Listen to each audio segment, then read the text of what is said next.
Pada kesempatan kali ini kita akan membahas tentang sejarah Sultan Orhan Gazi. Setelah Sultan Osman B, terdapat Sultan dinasti Ottoman yang lain bernama Sultan Orhan. Sultan Orhan dikenal dengan kapasitas militernya yang hebat. Beliau juga memiliki kebijakan-kebijakan yang menekankan sikap toleransi pada masyarakat ortodoks. Epidemi besar Black Death juga terjadi pada masa kekuasaan Sultan Orhan. Sultan Orhan I lahir di St. 1281. Ayahnya adalah Sultan Osman B, ibunya bernama Malhun Hatun, binti Syaikh Edebali.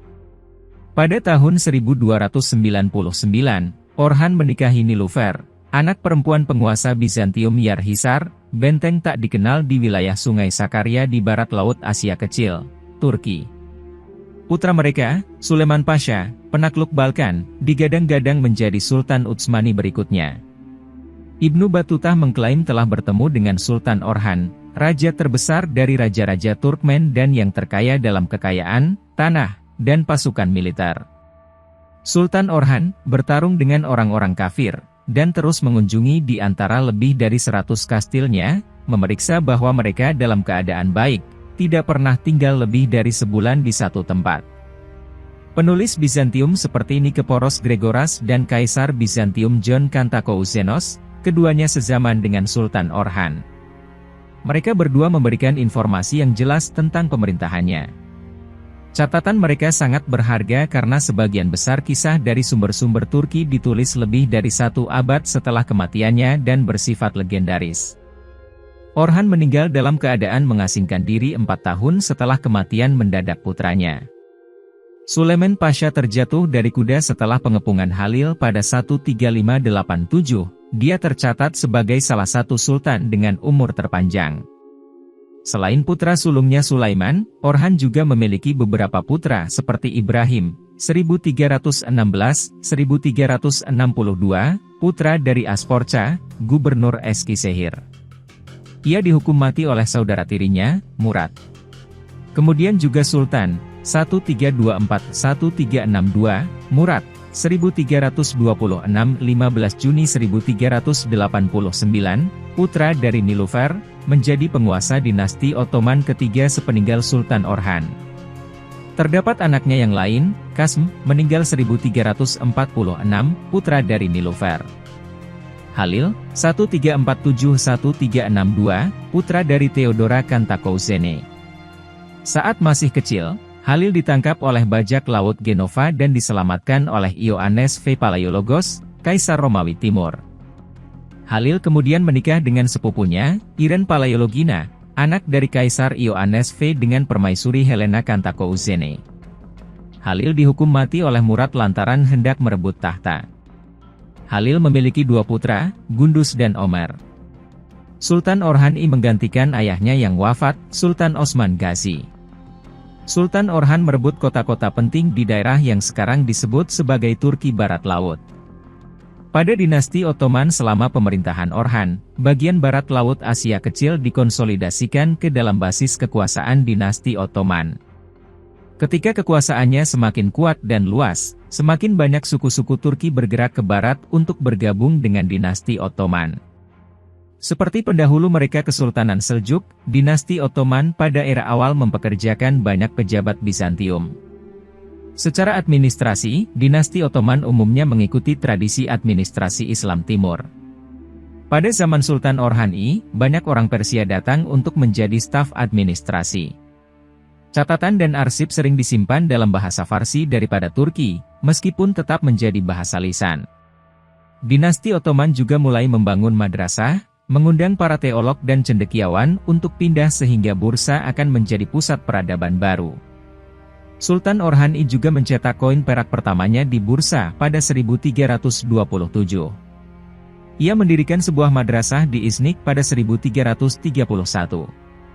Dan pada tahun 1340 ia menciptakan pusat perdagangan di Bursa, dengan pembangunan pasar dan bedestan, sebuah pasar tertutup untuk penjualan barang-barang berharga. Ibnu Battuta mengunjungi Bursa di sekitar tahun 1333 dan menggambarkannya sebagai sebuah kota besar dengan pasar-pasar tersusun dan jalan-jalan lebar.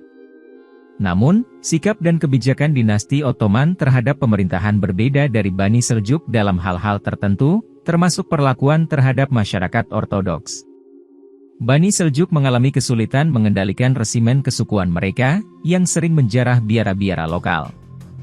Di bawah Sultan dinasti Ottoman di awal, lembaga-lembaga Kristen tetap terjaga. Orang-orang Kristen masih diperlakukan sebagai warga negara kelas 2, tetapi mereka dilindungi oleh Al-Quran. Kebijakan kekristenan yang terkendali ini sangat penting bagi ekspansi dinasti Ottoman pada abad ke-14 dan ke-15. Akhirnya, hampir semua populasi penduduk Ortodoks di Eropa Tenggara dan Asia Kecil akan berada di bawah kekuasaan dinasti Ottoman. Banyak orang Kristen Ortodoks lebih suka di bawah pemerintahan dengan sikap toleransi sultan-sultan dinasti Ottoman daripada di bawah pemerintahan kacau dari Kaisar Bizantium. Lebih buruk lagi, raja-raja Katolik Eropa Barat selalu menindas kaum Ortodoks, tidak menunjukkan sikap toleransi.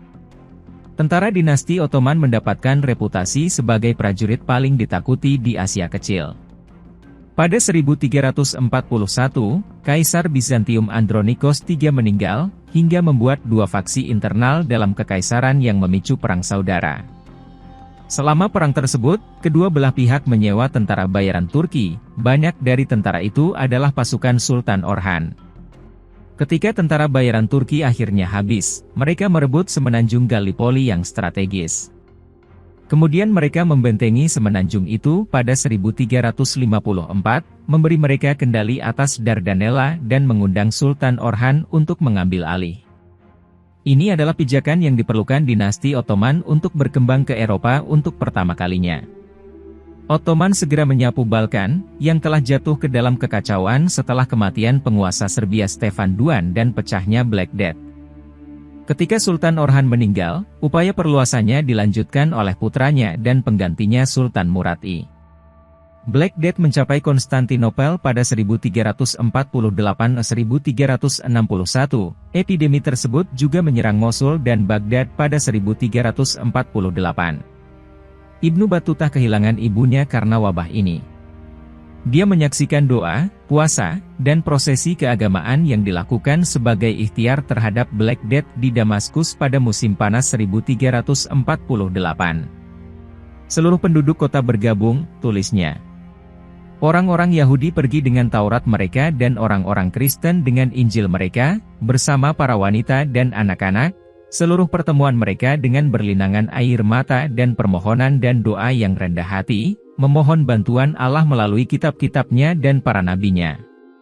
Sultan Orhan wafat pada 1362, meninggalkan warisan negara yang tangguh dengan wilayah signifikan di Anatolia dan Eropa. Struktur dinasti Ottoman di bawah Orhan tetap menjadi area perdebatan sengit di antara para sarjana. Sumber-sumber kontemporer Bizantium hanya menekankan sifat religiusitas dari dinasti Ottoman dan kekerasan serangannya. Namun penaklukan Sultan Orhan dan konsolidasi kepemilikannya mulai membawa efek budaya baru yang luar biasa. Terima kasih telah mengikuti video kami, jangan lupa share, like dan subscribe agar selalu dapat mengikuti update video dari kami.